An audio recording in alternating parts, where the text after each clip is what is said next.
live. We're recording this right now, Sunday, August 31st. Dylan. We had week 1 of college football. It's still going on right now. We've got Virginia Tech, South Carolina on my screen right here behind me. But week 1 came and went. There's a lot of places to start. Yes. I think we should start off with, look, we were wrong. We were wrong. Can I tell you something we need to start doing as a show? Sure. We need to start doing our previews after the games have ended, because all these people in our comments saying, oh, I'm glad I bookmarked this. Oh, I'm glad I'm back. Well, yeah, it's real easy to be a college football analyst or college football expert when you analyze the games once they're done. Like, oh, these idiots, how'd they predict that? Well, buddy, you're back after we know the result of the game. So maybe next time, maybe we do, how about this? Ready? Karter, Ohio State, Texas. I think Ohio State's going to win, and I think they're going to win 14-7. What do you think is going to happen in the Ohio State-Texas game? I think Carnell Tate gets a game-winning touchdown. I think 40-yard touchdown Tate bails out his quarterback with an amazing grab. Hot take, Arch Manning is going to look like one of the worst quarterbacks in the country on Saturday. But Karter, there's no way. He's the Heisman favorite. Clearly he's going to throw for 5 touchdowns. There's no way that's possible. That would be a hilarious podcast idea. We got to put that clip out there. Act like it was from before the game. Let's start there. Ohio State, Texas. Yeah, we got that one dead wrong. Ohio State wins 14-7. No, not dead wrong. Dead wrong. It was a close game.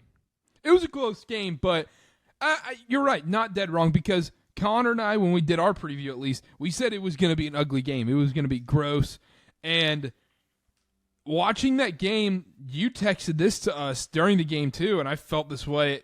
I felt this way after sleeping on it too. I wasn't impressed with either team in that game, and I'm not trying to discredit Ohio State, to be honest. I just wasn't impressed with what I saw offensively from Ohio State.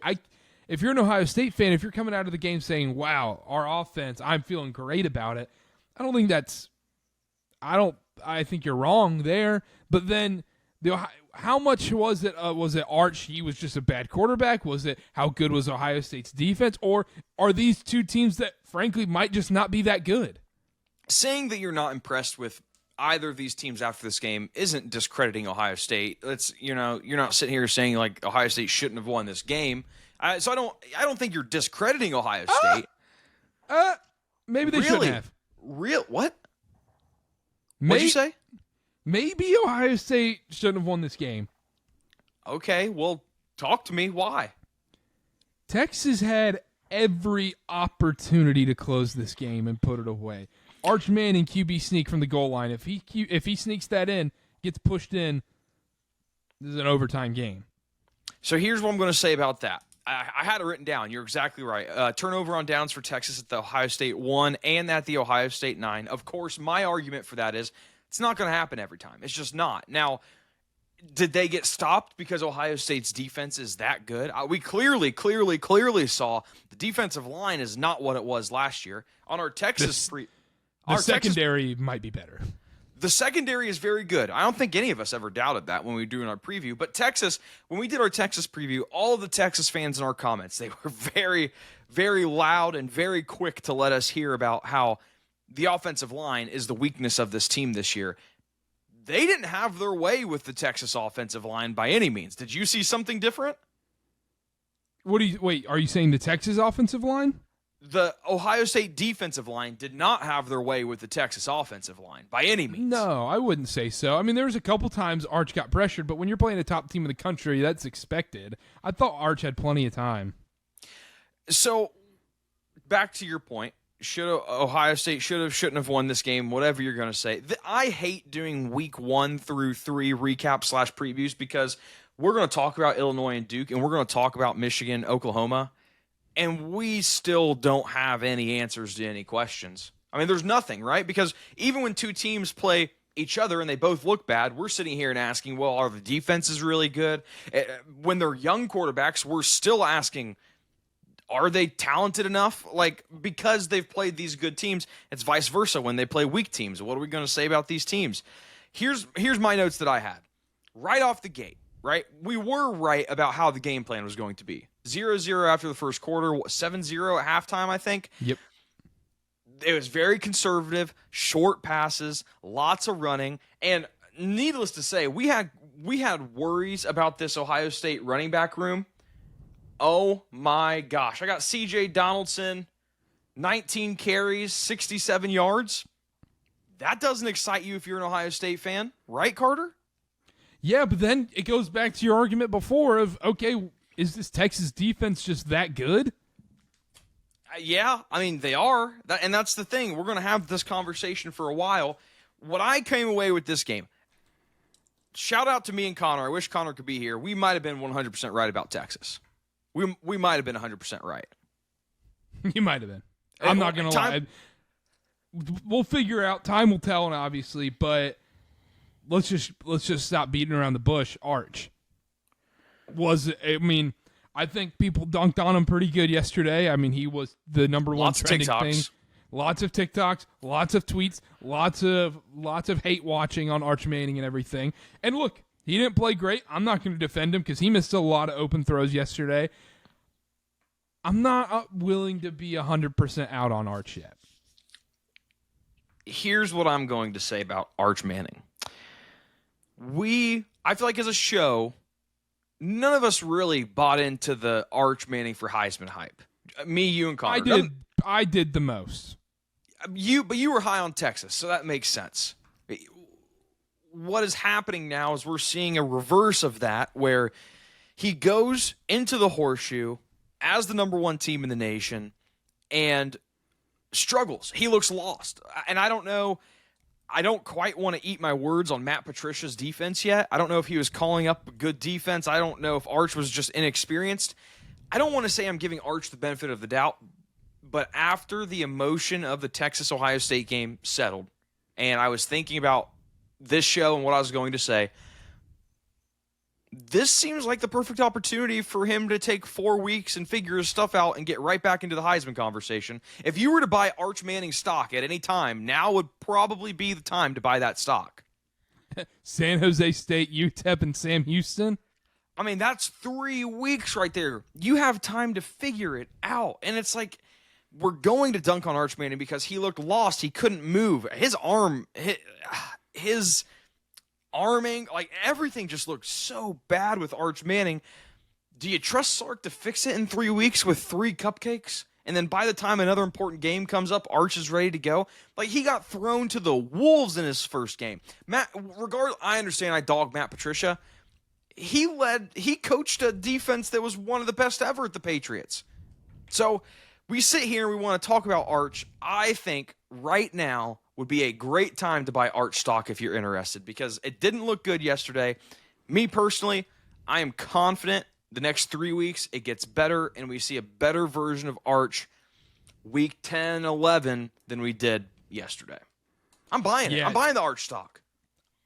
I mean, I'm going to hold my position because I had a lot, so I'm already at a massive loss. No point in selling a penny stock at this point. But yeah, I mean, the next 3 weeks should be the perfect. I think that's a great point, because the next 3 weeks it's going to be perfect to get his confidence up, especially going into a game at Florida at the Swamp. Florida could very well be undefeated at that point too, and that could be a top of the SEC type clash depending on how you think of Florida.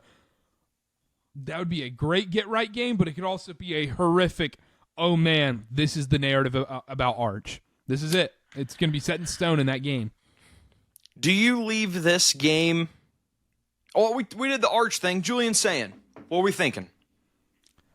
Man, I'm not going to sit here and say I was impressed, but then it's the same thing as Arch, where, yeah, he looked a little bit better than Arch, but also, at the same time, was it because Texas's defense was really good?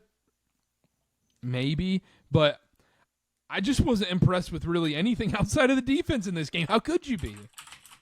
And then this is going to go back to the point we were talking about before. Was it really the defense, or was it just the fact that it's week 1 and these offenses aren't clicking and they're young quarterbacks that have to figure it out? Well, that brings up a whole nother point. Is I understand the FCS games do suck. Yeah.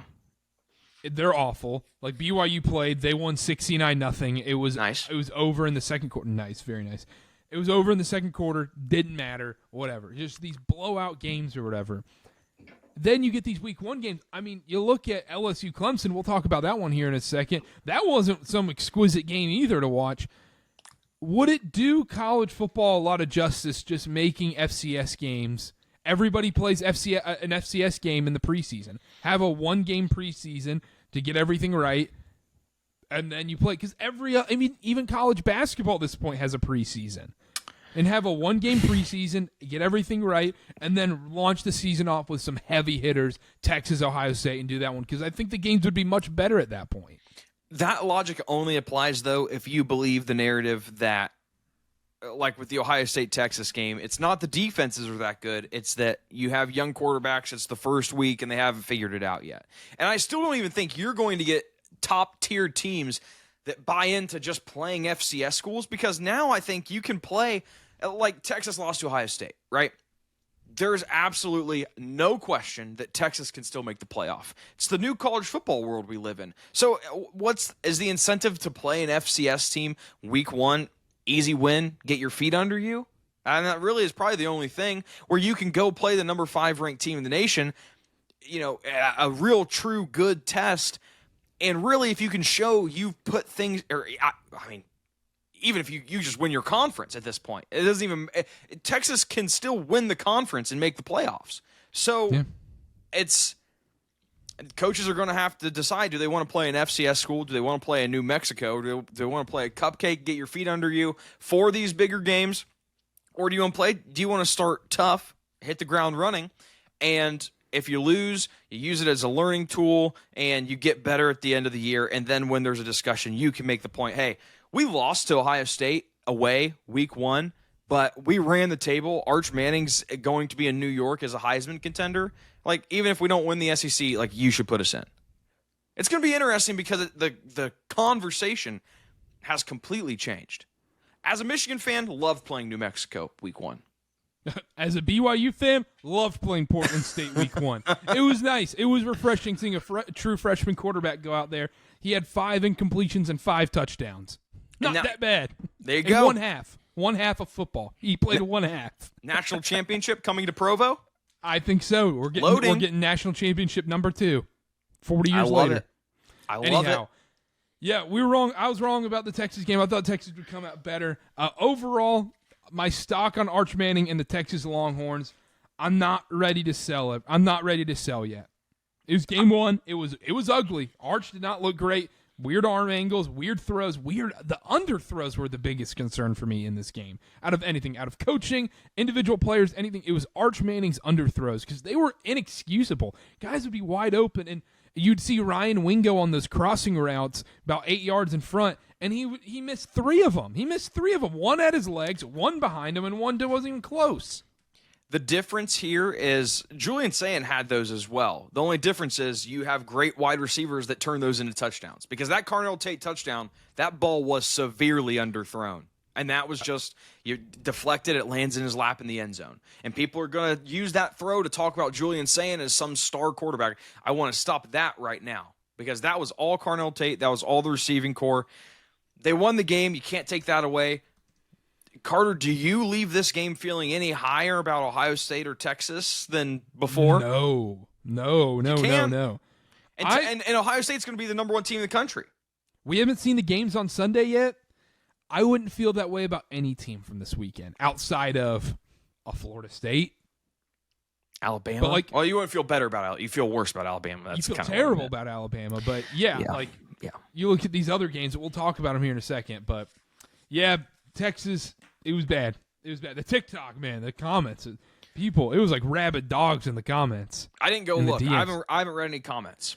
So I think I'm going to try that this year. I'm going to try that this year, no comments. To be honest, I saw a couple of them because I'll go on the TikTok to post stuff and the comments show up at the top of the notifications. 300 comments? I can check real quick while we're live on here. Well, the notification, I've logged into the KarterKast TikTok, and it's been like thousands of comments on that little pink bar that pops up at the bottom. Randomly, the Kobe Bryant TikTok started getting buzz again. It's at 100K now with almost 100K views? 100K views? Yeah, it's at almost 1,300. It was at It's 40. at 1,300 comments. It was at 42,000 views before the game. How many followers are we at? We at 6,000 yet? Yeah, just about. Yeah. Yep. That's what I thought. That's what I thought. You hate all you want, but hate all you want. Yeah. No. The predictions were so bad this weekend. The picks were so bad. But what's going to get life. lost in the mix is we were right about the play calling in the first half. We were right about the play calling, and I was right about some other games. We'll get to those. Yeah. I have at the end of this, we'll have what we were right about. So don't worry. Sure. Let's move on. Alabama, Florida State was the next game of the day. I was like, this 3:30 slate, kind of weak. A lot of dud games, a lot of FCS versus big time program games. Then there was Bama FSU. That was the game right there. And watching this game, FSU, this is going to be the classic thing we do in our previews where we go, okay, look, they overhauled everything. It has to be better. Because some cases, it just doesn't matter.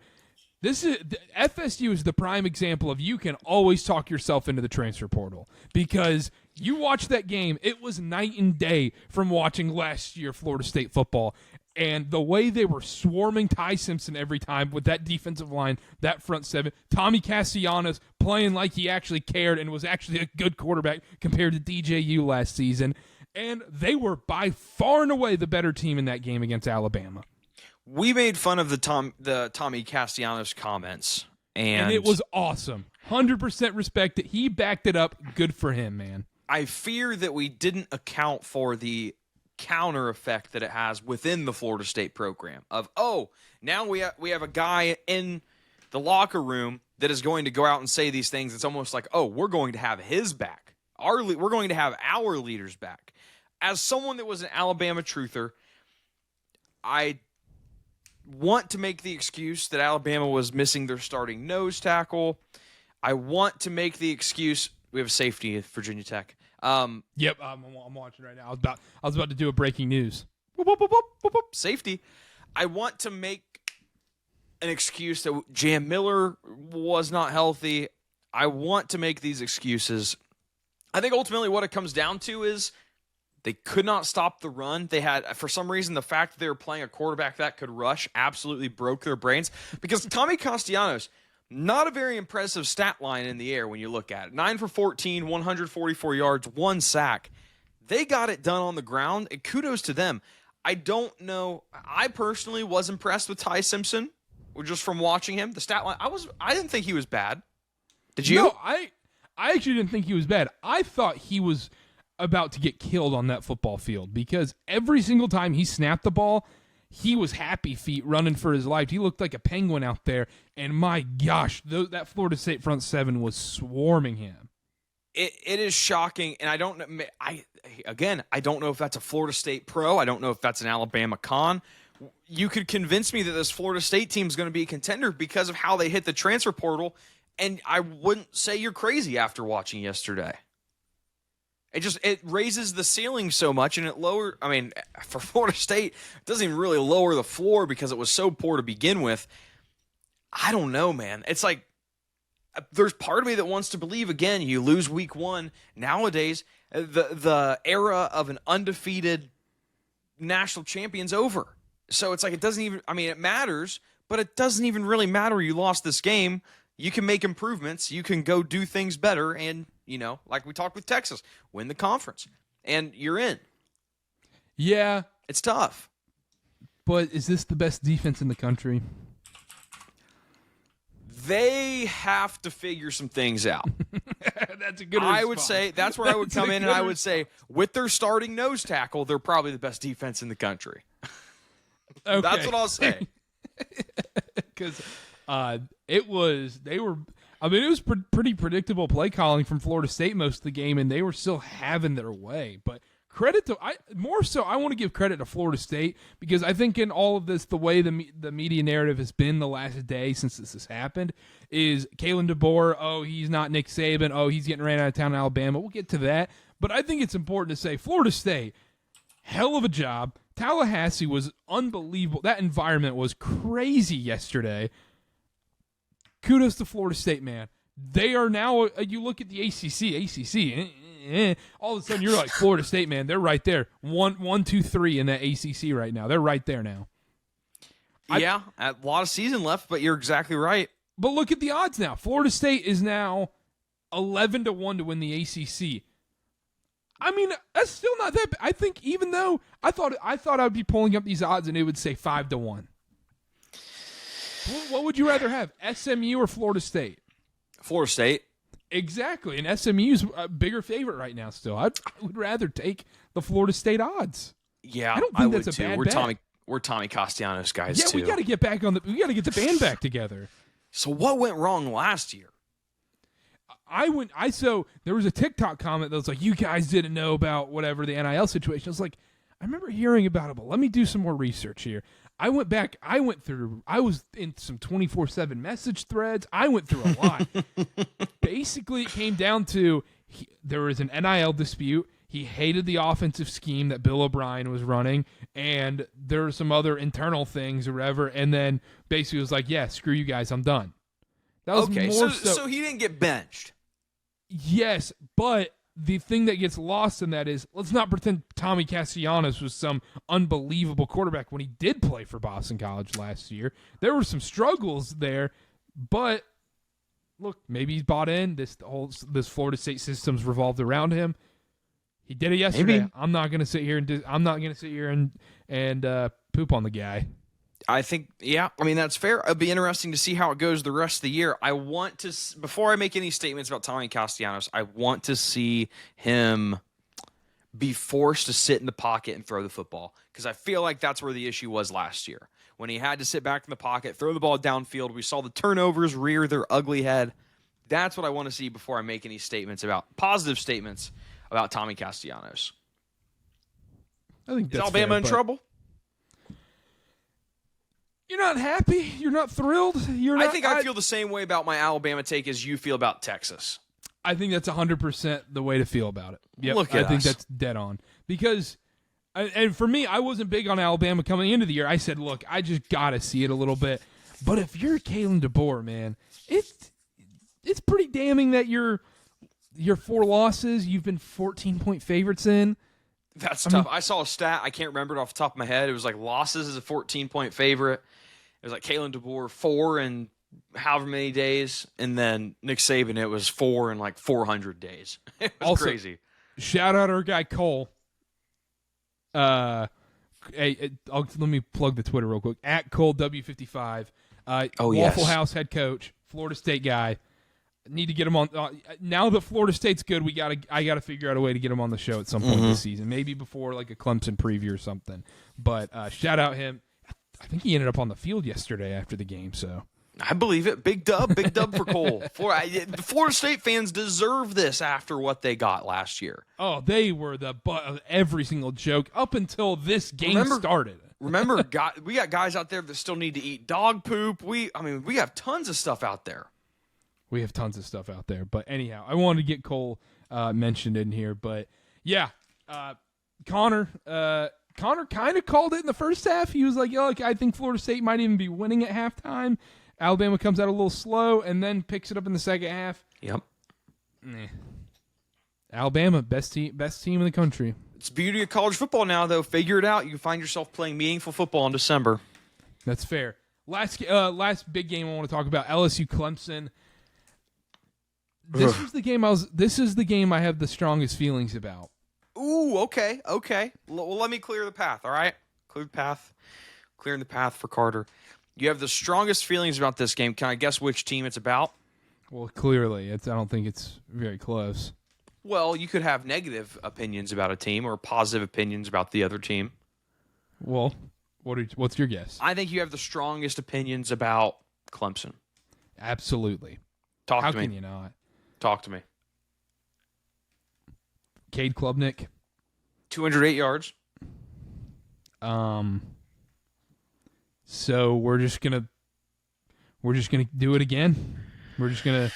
I mean, he clearly has shown SEC competition's a little much for him. Is that and that's my thing about these games. LSU's defense could be, but that's my thing about these game ones is that look with a guy like Arch or Julian Sayin even Ty Simpson for that matter, you go, look, we haven't really seen it. Game 1, get their feet wet a little bit. We've seen it from Cade Klubnik. We have a 2-year sample size plus yesterday of Cade Klubnik in these big spots struggling against SEC teams. It's just how it is. My recollection is that he didn't do too bad against Texas in the playoffs last year, right? That's fair, but every other time wasn't really great. Okay. Now, and yesterday, what impressed you yesterday? What impressed you about Clemson yesterday? Their defense? Nothing. No, I mean, they're pretty decent at creating havoc defensively. But LSU, they got screwed out of a touchdown. That game should have been way worse. Yeah, I don't know. I was watching the game, and it was, I mean, I loved it because I had LSU under 26. I took LSU live after Clemson scored that field goal off the fumble. Karter, I don't know. And I hate to be the cop-out, but Klubnik didn't look great. LSU's defense might be better than I thought. Clemson's defense is as advertised. I think we can all probably agree on that. That's the one thing we thought that reigned true after this game. Offensively, even Nussey, I thought he was fine. He was all right. 218 yards. Especially against that Clemson defense, and we talked about the offensive line struggles LSU was going to face on the road in that spot. I was very okay with how Nussmeier played, and they're a contender in the ACC or in the SEC, no doubt about it. The other thing with Clemson is, I can say I'm disappointed in Clemson. I can say, look, Cade Klubnik instilled zero confidence in me, which I thought he would. I thought coming off that Texas game, they would play much better. They had the continuity. Everything was going to be great with this team. And it was just not. It was gross. It was just nothing was fluid. Nothing. And now Antonio Williams goes out early on, but how much does that actually matter? I don't know. You feel like if you're Cade Klubnik, you figure out how to get it done. I was just so unimpressed with how he played. And also, the other thing about this Clemson team is not even as much Cade Klubnik. That run game was pathetic. So I'm going to offer a counterpoint on the Cade Klubnik issue. Right now, after one game, obviously, Clemson has the 103rd ranked offensive line. When you consider the rushing issues, maybe this is more of an offensive line / LSU defensive line thing than it is skill position thing. I'm just going to throw that out there, let it digest. I think that's fine. So then we're okay with Cade Klubnik. His wrongs are righted because his offensive line didn't show out yesterday. But just some of the decisions were inexcusable. But I just wasn't impressed. I wasn't impressed with Klubnik. You can say the offensive line. I'm sure about that. But it goes back to the Texas thing. Even more so with Clemson. They have an easy path to making the playoff. That's my next question. Are we reeling back any of our Clemson to win the ACC takes? No, you can't. Not even if Miami goes out today and shows up. No, I still need to see more. But so you came into this saying, I have a take, but the take doesn't change anything you think about the team. No, because they're playing in the ACC. I think that's a more than fair point. Do you feel any better about LSU, or was this as expected? Yes. Really? No, I feel much better about LSU. I didn't know what I was getting out of this defense. Offensive line, whatever. They go against the Clemson's defense. I'm curious to see how that plays out in the SEC. We got more time. The wide receivers, Aaron Anderson was as advertised, in my opinion. Nussmeier, I thought, was just fine. Played his game. No mistakes, really. The defense just was a lot more surprising. Look, you say, we got this guy coming and we got that guy coming in, blah, blah, blah. You can always say that year after year. Guess what? Yep. All these programs have these guys coming in. The development of this guy and whatnot. No, it showed up. It showed up yesterday. And so you have to feel much better about this LSU team. And say what you want about Brian Kelly. We've made our jokes about him on this show. But, look, he wins 10 games. He's a 10-game merchant. And guess what? 10 games this year, you're playing in the playoff. And they got a team that might be better than 10 games. Breaks the 0-3 in home opener streak. Jarring. And also, going into this season, it was the top 4 quarterbacks you hear about. Cade Klubnik, Arch Manning, Garrett Nussmeier, Drew Aller. Drew Aller, we still don't know. They played Nevada. It doesn't matter. Yeah. Nussmeier was by far and away the best out of those yesterday. I would agree. I would agree with that. Okay, so I'm just looking at some of the numbers here. Clemson, 12th percentile in EPA per play, 16th percentile in yards per play, negative 0.25 EPA per dropback. Not good. Not good stuff from Clemson. Maybe it's LSU's defense. I'm not selling my Cade Klubnik stock.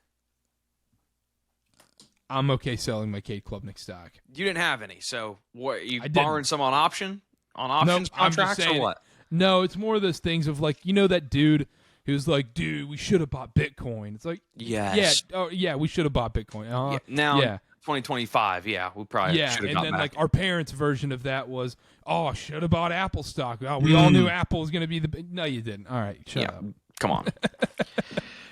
Whew. So, wow. But I want to be first here. I got the games wrong. And look, you pick them wrong sometimes. And guess what? You do all these previews and you look at the continuity and see all this. The other thing I got to remember going into these games is, man, don't fall in love with a favorite. Be weary of the favorite. Fall in love with the dogs. Ohio State was technically a dog. Well, more so. I'm more so talking about like Clemson, Alabama.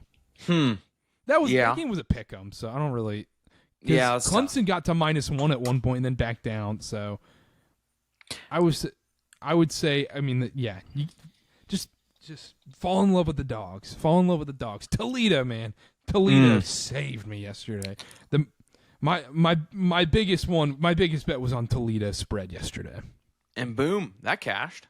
Whew. Utah. No, we don't have to do a deep dive. No.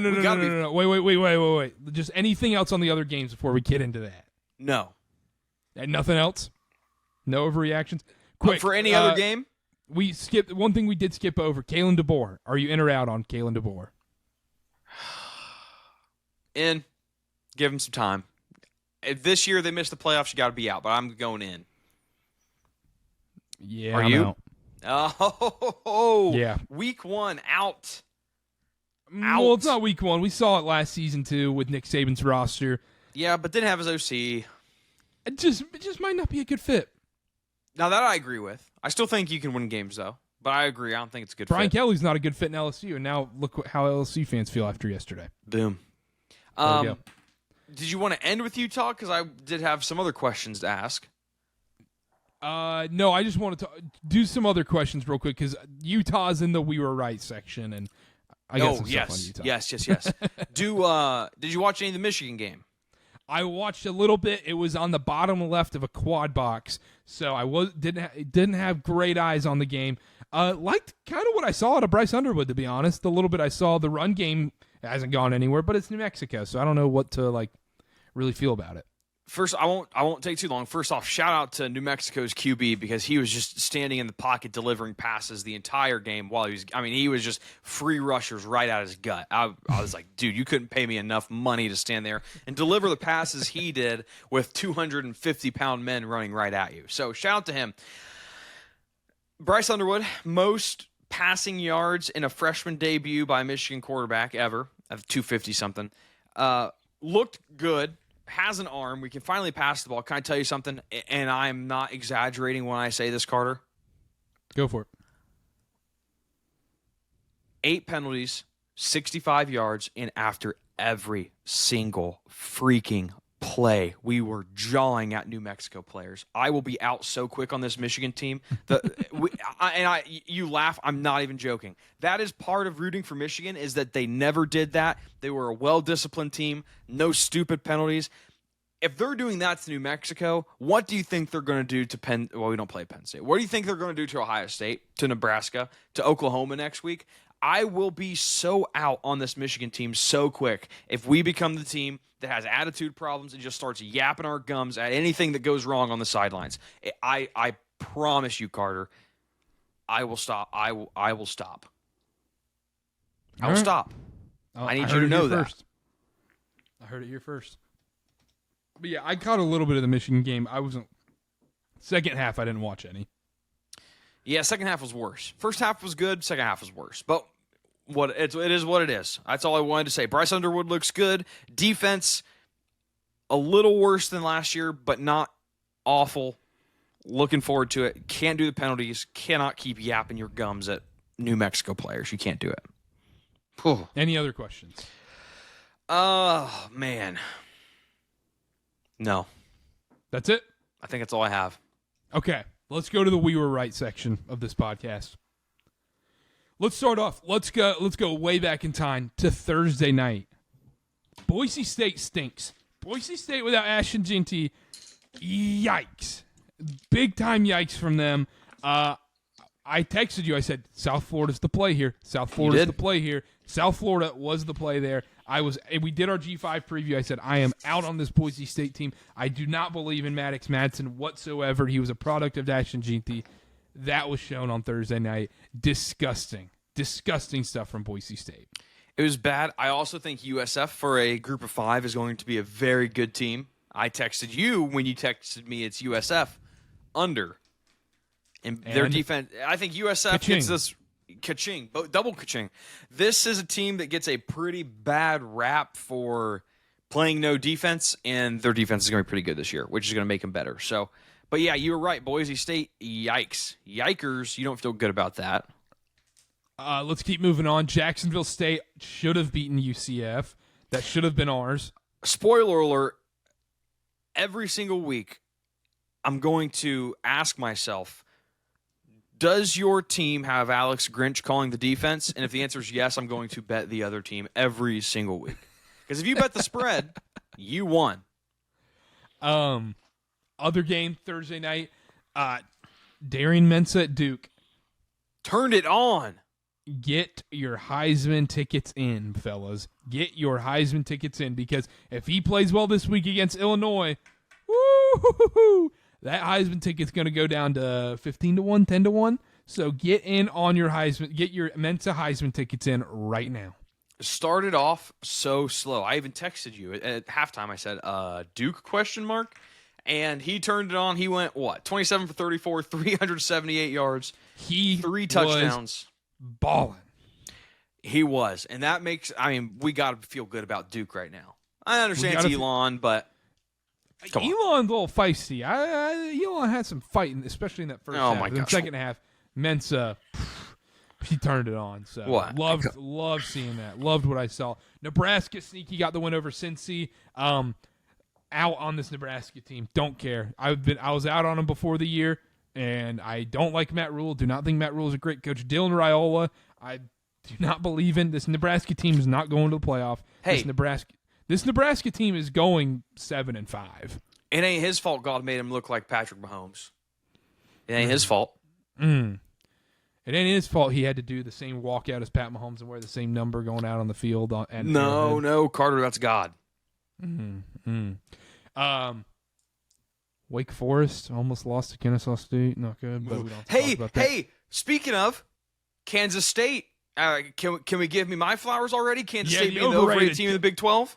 You can check off that box. Check, thank you. They 37-35 against North Dakota, and it required a touchdown with a minute left in order to do so. Yeah, that was bad. Thank you. Can I go ahead and take the check on Auburn? Auburn taking down Baylor. Jackson Arnold looking good. Burnt vegetable. He's taking a pay cut. Burnt vegetable's taking a pay cut. I don't care. Yeah, Jackson Arnold looked very good on Friday night. I was very impressed with Jackson Arnold. And this Auburn team, that defense looked really good. Sawyer Robertson threw for a bunch of yards, but I was very impressed with this Auburn team. Jackson Arnold was a product of burnt vegetable. Looking good week 1. He looked very good. I'll give you that. Georgia Tech, 27-20 over Colorado. Georgia Tech should have won that game by 40. They ran all over that team, just the silliest first half turnovers, and we could have been done with that game a long time ago. Rats. Did you watch it at all?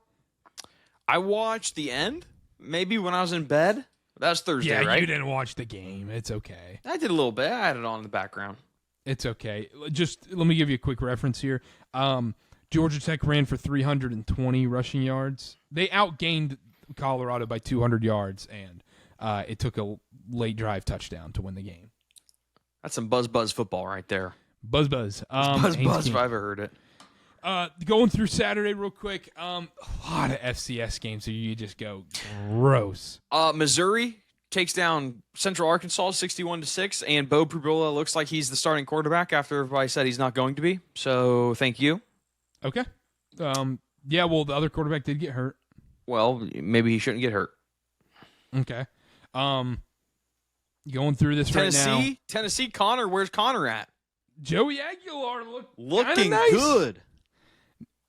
And BYU looked good. You know, they played Portland State, so that doesn't matter. And then last but certainly not least, Dylan, or the Utah Utes. 21-25, 206 yards in the air, 2 touchdowns, 16 carries, 87 yards, and another touchdown. 143-10 over UCLA. Nico Iamaleava. Nico, yeah, I am screwed. Yeah, no, it's Devin Dampier, fellas, I think you're too late to get in your Heisman tickets in. He's down to 30-1. He looked, it's crazy to think before the season, like way before the season started, he was 100+1. He looked very good on the ground, very good in the air, very consistent, and Utah just destroys UCLA. And it's going to be more of the same for UCLA this year, it feels like. And they thought Nico was the answer. Sorry about it. Utah's good, man. Utah's good. That one, feeling Utah, I said Utah's running the table in the Big 12, and I am feeling great about that. In a week, I feel terrible about my picks. I couldn't pick a thing this weekend. Hey, that changes. That changes week 2. We have a data point now. Yeah, that changes. Well, it changes tomorrow night when I take TCU spread against Carolina. Way ahead of you. Way ahead of you. Way ahead of you. All right. Anything else from this weekend to overreact to? Any overreactions you want to get out? Holding on to Alabama. I'm holding my Texas stock, but my gosh. Man. I don't know. I think we're good. Is Ohio State making the playoff? I would have to, at this point, even if Penn State loss, Michigan loss, even if that happens, worst case scenario, you're still making it, I think, with this win against Texas. So yeah, I think so. At Washington, tough game. Didn't they almost they were struggling there a little bit with Colorado State. So we're still on the Damon Williams train, Washington train. I'm not. I'm just saying, it's tough to win at Washington. It is. No, I think I'm good. I don't think I have any more takes. A good weekend. Biggest thing is Ohio State fans, don't go parading around like you just found your quarterback for the next 4 years. Let's see something real first. They beat Texas. I do need to see more out of Sayin, but especially with the best player in college football. Was he? Is he? I still think he is. I don't know. He put him on a milk cart and couldn't find him. Well, have you seen this man dropping passes left and right? Do you want to do a couple previews for next week? This is going to be our only college football show this week, so. Yep, let's do it. All right, let's do it. Only 2 games to preview for this week. We don't have a lot to preview, but that's okay. Let's start off. Duke, Illinois, Wallace Wade Stadium. Illinois is a 2.5-point favorite. Both these teams played nobodies this week and won by 1 billion points. There is nothing to go off of other than Altmaier looked good, Darren Menzel looked good. Illinois, 2.5-point favorite, over under 49.5 in this game. Dylan, do you feel confident going either one way or the other? Yes, I actually do. So, Menzel looked great against Elon. You touched the main points, played really bad opponents, and all took care of their business. Quarterbacks look good. I am trusting this Duke defense more than I'm trusting anything else. And for that reason alone, I'm taking Duke with 2.5. I will take them to win outright as well. I don't think this is an indictment on Illinois, though. I think this Duke team is just a lot better than what people are giving them credit for. So you might say, like, I don't think Illinois is overhyped like a lot of people think. I think they're still a very good football team. This Duke team is just going to surprise a lot of people down the stretch. Mensah's looked great. I look at Illinois' offensive line, a lot of 50, 60 rated guys, and I think Duke's defensive line is going to have their way with them. And then you flip it around, Illinois' defensive line, not super strong outside of one outside linebacker, and specifically the right side of Duke's offensive line, very strong. I like Duke to get it done, and I'm going to assume I hear more of the same from you. Yeah, it's Duke all the way here. You're giving me the dog here at home, a home dog. This is the best example ever. I can't believe I get to have this game this early, where you get a home dog against a ranked opponent. And you're giving me, I think, the better quarterback in this game. And On3 put out that thing this week where it said Darian Mensah's one of the most highest paid quarterbacks in the country this year. And look, we saw a good bit of it against Elon. Yeah, it's Elon. I think that's fair to be, but he looked fantastic. He looked great at Tulane last year, so I'm not worried about him. The Manny Diaz defense point, too. Manny Diaz doesn't have bad defenses. He just doesn't. This game's at Wallace Wade Stadium, and you might say, oh, Duke doesn't have a home crowd or anything. They had a huge crowd at the Elon game on Thursday night. There's going to be a sold-out crowd here Saturday against Illinois. I'm hoping to be at this game and cover this game for the KarterKast, but we'll see about that one. Duke plus 2.5 is on my card. Duke money line on my card. I love the Blue Devils in the spot, and I want to go back to the Illinois point too, is where I'm not out on Illinois. I don't think Illinois is a bad team, but that's just how much we believe in this Duke team. We said Duke is going to be a 10-win team this year. We both had Duke in our college football playoff, for crying out loud. I think Illinois plays more of a Florida role this season. Of they go 8-4, 9-3, but they play playoff spoiler in the Big Ten. Yes, 100%. This will be when everybody starts talking about Duke. When they win this game, it's going to be, oh, is Duke legit? Is Duke legit? This game will be the start of that. Now, question. This is a bigger picture question. Of course. If Duke, let's say Duke wins this game, Duke goes on to have a 10-2 season, sneaks into the playoff or something like that, has a magical season like that.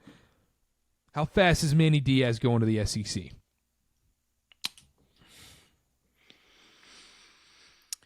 At that point, how old's Mensah? I don't know, but he signed a 2-year contract at least with Duke. Okay, well, there you go. So it would have to be a clear up. Like, are you leaving this situation at Duke to go coach Kentucky? I wouldn't. I wouldn't. Arkansas, if Sam Pittman gets fired, I'm probably not.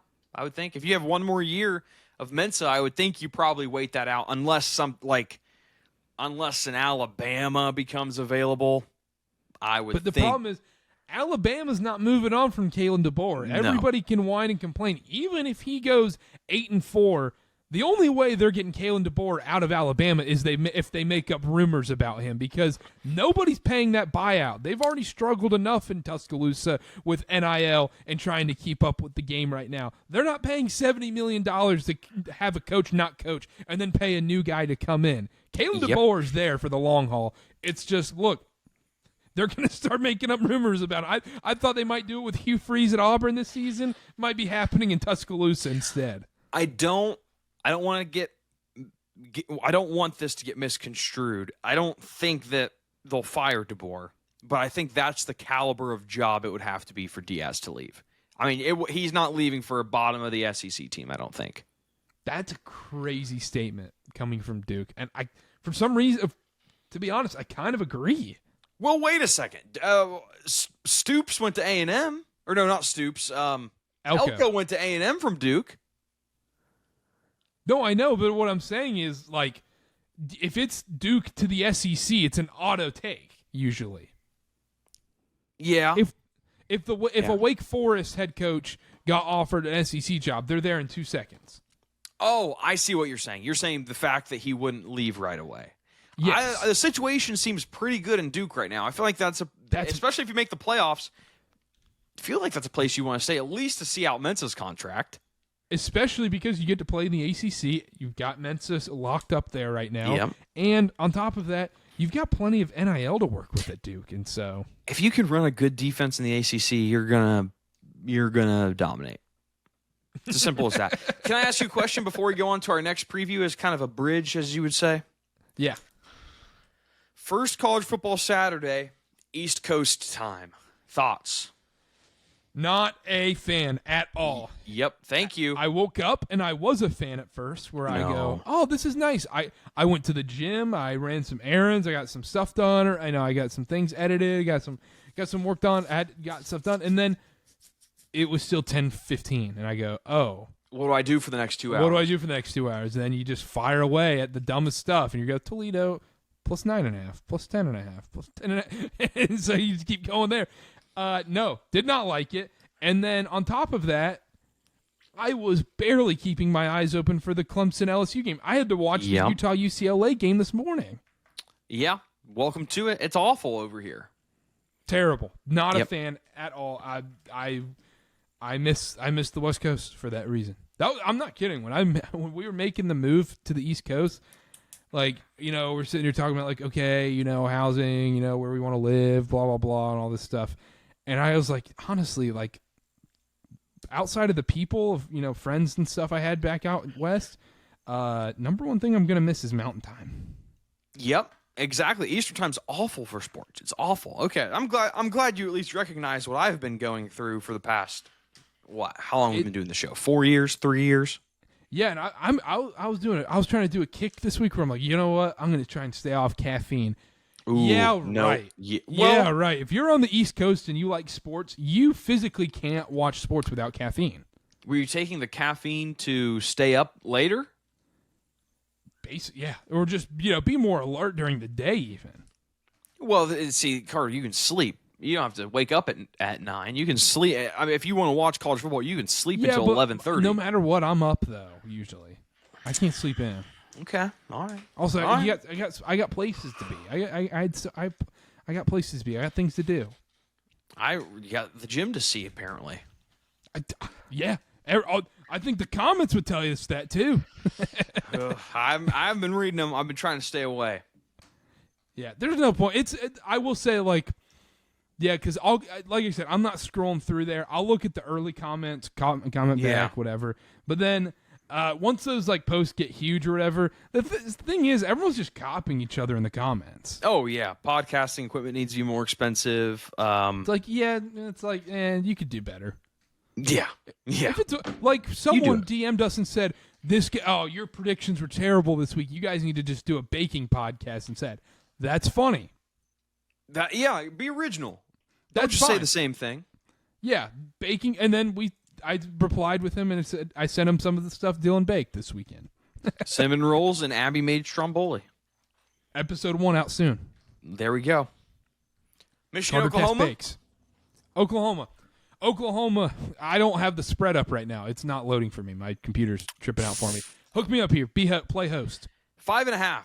Oklahoma's a 5.5 point favorite. It's at Oklahoma. Oklahoma took care of no name, like 38-3. Michigan takes care of New Mexico at the Big House. Homecoming for Sharon Moore. Oklahoma man's Boomer Sooner. Carter, who's winning this game? Mateer looked good.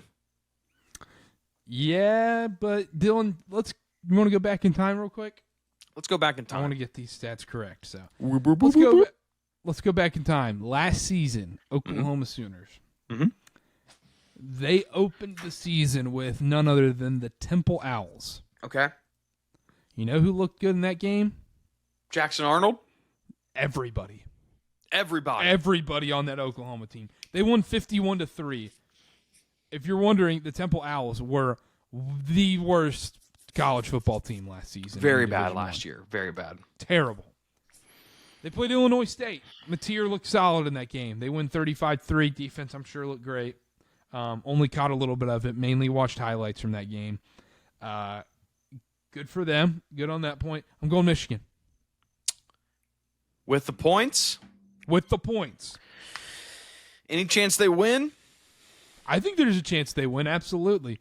But I'm going with the points here. I think this is going to be a close game. I think it's going to be kind of ugly rock fight game once again.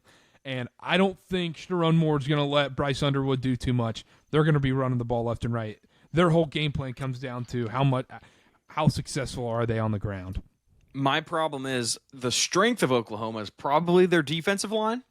So I don't know how effective we're going to be at rushing the ball. I have no worries about us getting to the quarterback. I think Oklahoma's offensive line is not great. I hate to do this. I hate to do this. I'm going to take Oklahoma in the points until we get the penalties figured out and until we stop yapping our jaws on the sideline after plays. Okay. And that's a statement. That's a statement from me. I'm not doing this. Or you reverse jinxing. No, I'm not reverse. I don't. I think you're reverse jinxing. You know I don't reverse jinx. I think When's you're the last reverse time I jinxing? reversed? Yeah. If I reverse jinx, I would have taken Ohio State last week. I sneaky think you want Ohio State to be good. Why would I want that? Because let's say they're like 5-7. It's not fun at that point. It's fun. Trust me, Karter. It's fun. It's more fun. I see what you're saying. It's more fun when they're competitive. I see what you're saying. It's the most fun when it's that's for how playoffs. Duke Carolina's been recently. Duke Carolina this year wasn't even a game. It was varsity versus JV. Not even. It was D1 versus JV. Yeah, I hear you. But I'm being serious. I'm going to take Oklahoma. I hate it. I think you can still lose this game, and Michigan's schedule's so easy. You still have time to figure it out. Might be a little bit of a wake-up call. We're missing one of our best pass rushers because of a crazy targeting call in the game. It wasn't even close to a targeting. It was a wraparound tackle. I'm going to Oklahoma. Prove it to me. Don't go. It was every play, Karter. Don't go yapping your lips every single play. I need to see some disciplined football. If I see that, we can have another conversation. But until then, I'm going Oklahoma. I just don't necessarily love burnt vegetable in a big game right here. Can we be honest? Is this a big game? Yes. Why? This is the game of the week. This is by far the game of the week. But that's subjective to the game surrounding it. It wouldn't be a game of the week. This is a big game. This is a big game. It'll be a good game. I don't know. No, man. I don't know if it'll be a good game. I don't think feels I don't like know if it'll Michigan be a good USC. Game. What week was that? 3, 4, 5. Texas was 2. Maybe week 5. Yeah, this is early. This 4. is a big game. All right. Well, I'm taking Oklahoma. I think Oklahoma wins. I don't think it's a blowout. I don't think they win handedly, but maybe a touchdown. I think Oklahoma wins too here. I'm going close, just gross game. Like Oklahoma, 24-21? Oklahoma 21, Michigan 17. Ooh, okay. I'll go. Michigan covers. Yeah, Michigan covers. I'll go Oklahoma 17, Michigan 10. I still want this out there. I don't trust burnt vegetable in a big game, but I more so am weary of Bryce Underwood, true freshman, playing on the road in that environment. Yeah, 100%. I think at quarterback you have less questions with Mateer. For sure, without question. And so I think that's what pushes them over the edge, but we'll see. However, I do think after this game we might be having it, even if Oklahoma wins, there's a good chance that he gets destroyed in the pocket. And, if this offensive line for Oklahoma is the same level as it was last year, it might be a long day for Mateer. Because I'm also going to say, too, if Oklahoma doesn't win this game, because this is the biggest game of the week, without question, you saw how everyone dunked on Arch Manning. How everyone's going after Kalen DeBoer right now. Yeah. That same attention is going to be put on this game on Saturday night. If Burnt Vegetable doesn't win this game, he's getting destroyed online. Especially, imagine if Sharon Moore comes in there and they whoop him. Yeah. Imagine it's Tennessee, Oklahoma of last year. I think my counterpoint to that is Burnt Vegetables is not a Kalen DeBoer or Arch. Like, he wasn't getting that level of hype that I remember. No, not that level of hype, but people are counting him out already. Yeah. And they're hungry dogs on a leash ready to just go after him if he messes up. Yeah. Okay. I don't think it'd be quite to the level of DeBoer or Manning, but yeah, I think so. I think you're going to be pleasantly surprised next week. I think you have to keep it because there's not that many good games unless there's a big upset. Yeah, it's a weak one, but hey, it just paves the way for the NFL. Exactly, and which I'm okay with, because you look at the other games this next weekend. It's Baylor, SMU. I mean, Iowa State. Just okay. Actually, that's an over this year. What is Iowa State? Yeah, that's over. Got bad news for you, buddy. I don't know. Like, I don't even think what team is even remotely on upset watch next week. It's a bad week. I'm not going to argue Oregon? with you there. Against Oklahoma State? No. Kentucky, Ole Miss? There might not be any. I'm going through it. It's bad, fellas. I do have a parlay pick. You already have your parlay pick. Okay. Yep. Let me hear it. I'm going to Iowa plus 3.5 versus Iowa State. Okay. And that is purely Big 10 versus Big 12. Gronowski versus Becht. I'm taking Iowa. I'm taking the new Iowa. Okay, then just give me Duke. Give me Duke. I love it. Oh, I love it so much. Duke. Let's do Duke. Do you want spread or money line? I'm cool either way. Spread. Connor's pick will be released on Twitter later on this week. So go follow at KarterKast on everything, and you will be able to see Connor's pick as well on the full parlay. Get those in, though. Get the Duke in. Go get Duke money line in. Go get Iowa spread in. It's already going down, Dylan. I'm looking at the live odds right now. I saw Duke 4.5 this morning. Kansas, Mizzou. People are mad at you. Oh, yeah, because they didn't think it was a rivalry. It's a real rivalry. That might be a good game. That might be a good one. I'm excited for that one. That should be good. That's going to be a great test. Two quarterbacks that someone's going to have to put in the air. Yeah, someone. I just saw BYU 10-15 kickoff against Stanford. Ooh, welcome to it, brother. I got sad. Anyhow, anything else before we wrap up? Glad to be back. NFL this week?